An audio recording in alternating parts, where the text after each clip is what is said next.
সংবাদের শুরুতেই চলুন জেনে নেওয়া যাক সুপার ফ্রেশ ফর্টিফাইড সয়াবিন তেল সংবাদ শিরোনাম।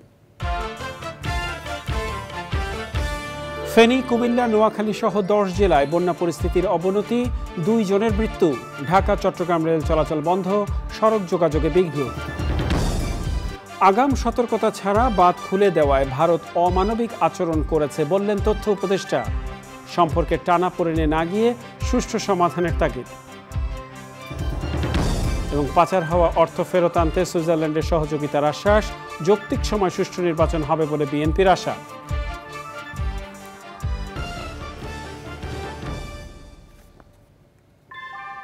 আমরা তৈরি করি বিশ্বমানের জার্মান প্রযুক্তির ভূমিকম্প সহনশীল থার্মেক্স রড, যা আপনার স্থাপনাকে নিরাপদ রাখে প্রজন্ম থেকে প্রজন্ম। সালাম স্টিল, মোস্ট ডিউরেবল স্টিল। সংবাদ শিরোনামগুলো জানাচ্ছিলাম প্রিয় দর্শক। এখনকার সংবাদ আয়োজন একই সঙ্গে চ্যানেল আইয়ের ইউটিউব চ্যানেলে এবং চ্যানেল আইয়ের ওটিটি প্ল্যাটফর্ম আই স্ক্রিনে লাইভ স্ট্রিমিং হচ্ছে। যাওয়া যাক বিস্তারিত সংবাদে। কয়েকদিনের টানা ভারী বর্ষণ ও ভারত থেকে নেমে আসা পানিতে বিভিন্ন জেলা প্লাবিত হয়েছে। বন্যায় 2 জনের মৃত্যু হয়েছে। বন্যা পরিস্থিতির অবনতি হয়েছে ফেনী, নোয়াখালী, কুমিল্লা, মৌলভীবাজার, হবিগঞ্জ, ব্রাহ্মণবাড়িয়া, খাগড়াছড়ি ও রাঙামাটি জেলায়। পানিবন্দী লাখ লাখ মানুষ। কুমিল্লার 14 গ্রামে ঢাকা চট্টগ্রাম মহাসড়কে পানি ওঠায় যানবাহন চলাচলে বিঘ্ন ঘটছে। চট্টগ্রামের সাথে সারা দেশের ট্রেন চলাচল বন্ধ হয়ে গেছে। জেলা প্রতিনিধিদের পাঠানো তথ্য ও ভিডিও চিত্রে সুদীপ্তা মাহমুদের রিপোর্ট। ত্রিপুরায় ডুম্বুর জলাধারে পানি বিপদসীমার কাছাকাছি চলে আসায় কর্তৃপক্ষ সেখানে বাঁধের স্লুইস গেট খুলে দিয়েছে। 31 বছর পর বাঁধ খুলে দেওয়ায় পানির ঢল বাংলাদেশে প্রবেশ করে বিস্তীর্ণ এলাকা প্লাবিত হয়েছে। বন্যায় ত্রিপুরায় 34,000-এরও বেশি মানুষ ত্রাণকেন্দ্রে আশ্রয় নিয়েছেন। ত্রিপুরার বাংলাদেশ ঘেঁষা খোয়াই জেলায় সর্বোচ্চ লাল সতর্কতা জারি করা হয়েছে।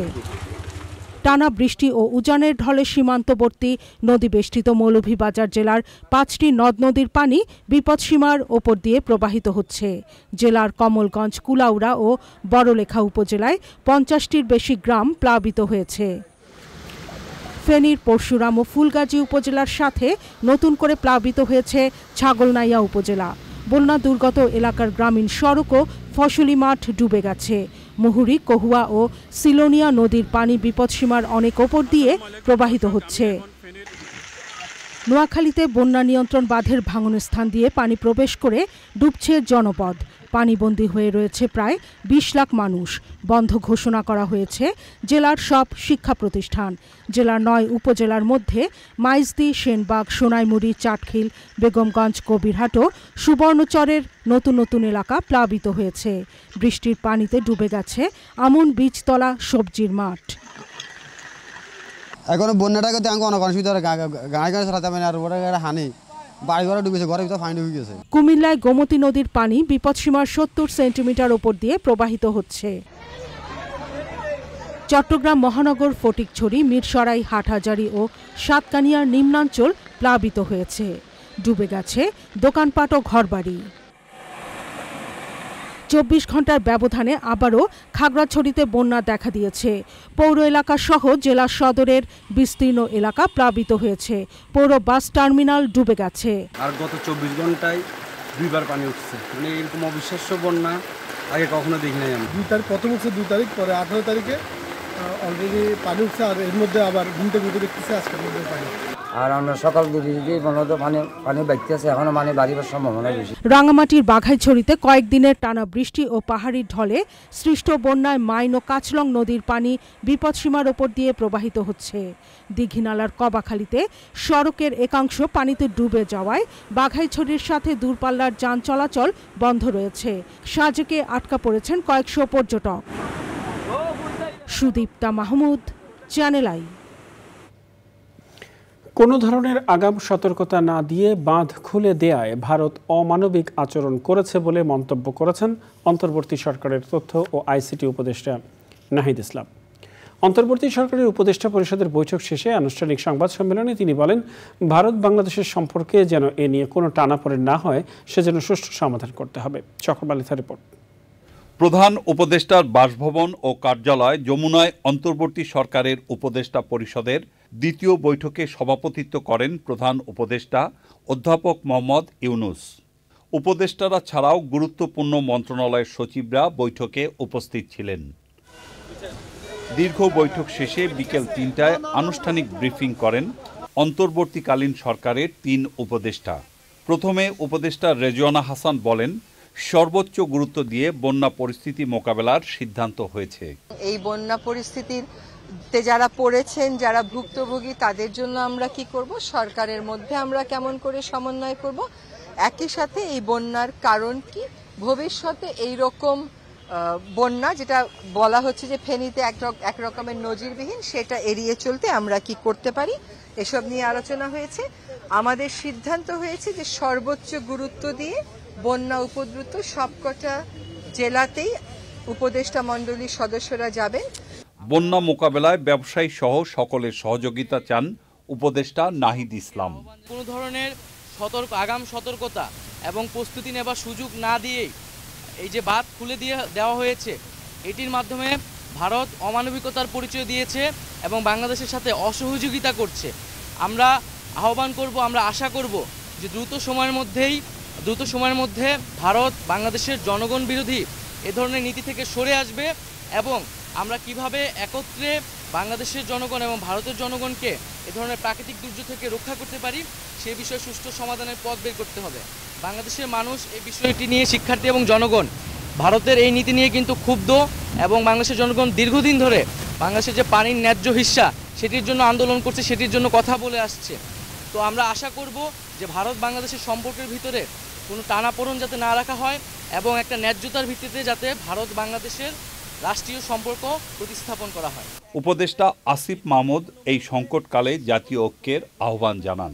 এই দুর্যোগপূর্ণ এবং সংকটকালীন মুহূর্তে সব পক্ষের প্রতি আহ্বান থাকবে এই ধৈর্য ধরে আমাদের অপেক্ষা করার এবং আমরা সবারই দাবি শুনব। উপদেষ্টা পরিষদের বৈঠকের পরপরই প্রধান উপদেষ্টার সঙ্গে বৈঠক করেন 3 বাহিনী প্রধান। চকর মালিথা, চ্যানেল আই, ঢাকা। অন্তর্বর্তীকালীন সরকারের প্রধান উপদেষ্টা অধ্যাপক ডক্টর মোহাম্মদ ইউনূসের সাথে সৌজন্য সাক্ষাৎ করেছেন ভারতের হাইকমিশনার প্রণয় ভার্মা। বিকেলে প্রধান উপদেষ্টার বাসভবন ও কার্যালয় যমুনায় প্রধান উপদেষ্টার সাথে সাক্ষাৎ করেন তিনি। সাক্ষাতে অন্তর্বর্তী সরকারের সাথে কাজ করার আগ্রহের কথা জানান ভারতের হাইকমিশনার। ত্রিপুরায় বাঁধ খুলে দেওয়ার বিষয়ে প্রণয় ভার্মা বলেন, পানির উচ্চতার কারণে অটোমেটিক পানি রিলিজ হয়েছে। পানি ভাগাভাগি, নদী ও বন্যা বিষয়ে দুই দেশের মধ্যে একটি উচ্চতর কমিটি করার ব্যাপারে ভারতীয় হাইকমিশনারকে বলেন অন্তর্বর্তী সরকারের প্রধান উপদেষ্টা ডক্টর মোহাম্মদ ইউনূস। সামনের দিনগুলোতে বাংলাদেশ ভারতের সম্পর্ক আরও দৃঢ় হবে বলেও উল্লেখ করেন ভারতীয় হাইকমিশনার। এ পর্যায়ে আমিন জুয়েলার্স আন্তর্জাতিক সংবাদ।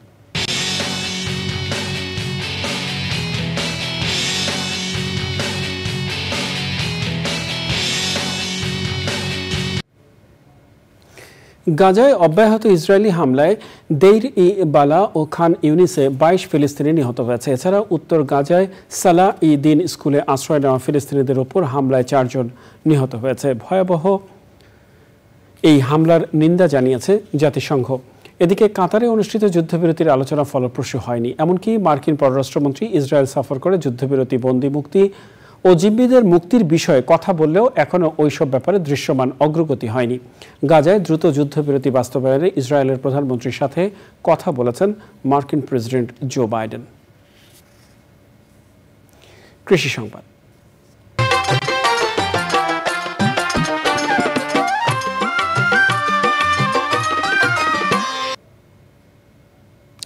রোহিঙ্গা অনুপ্রবেশ, মাদক চোরাচালান ও জেলেদের নিরাপত্তার কথা ভেবে টেকনাফের নাফ নদীতে গত 7 বছর ধরে মাছ আহরণ বন্ধ রয়েছে। এতে বেকার হয়ে পড়েছে অনেক জেলে। শীঘ্রই নাফ নদী খুলে দেওয়ার দাবিতে মানববন্ধন করেছে জেলেরা। দেখবেন প্রকৃতি সংবাদ।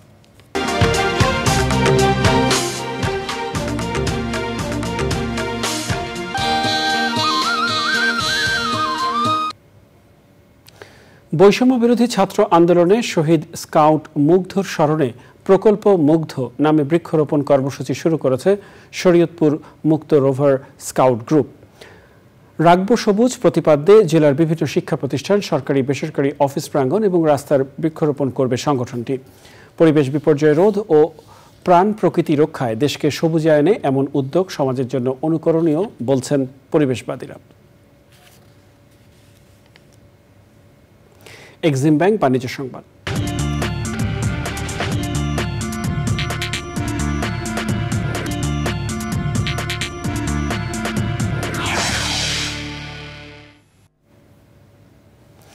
ঢাকা স্টক এক্সচেঞ্জে সপ্তাহের শেষ কার্যদিবসে লেনদেনে ঊর্ধ্বমুখী প্রবণতা দেখা গেছে। আগের কার্যদিবসের চেয়ে ডিএসই এর সূচক 92 পয়েন্ট বেড়ে 5699 পয়েন্টে দাঁড়িয়েছে। কমেছে বেশিরভাগ কোম্পানির শেয়ারের দাম। হাত বদল হয়েছে 394টি কোম্পানির 778 কোটি 55 লাখ টাকার শেয়ার ও মিউচুয়াল ফান্ড, যা আগের কার্যদিবসের চেয়ে 241 কোটি 72 লাখ টাকা বেশি। এর মধ্যে দাম বেড়েছে 151টির, কমেছে 210টির এবং অপরিবর্তিত রয়েছে 33টি কোম্পানির শেয়ারের দাম।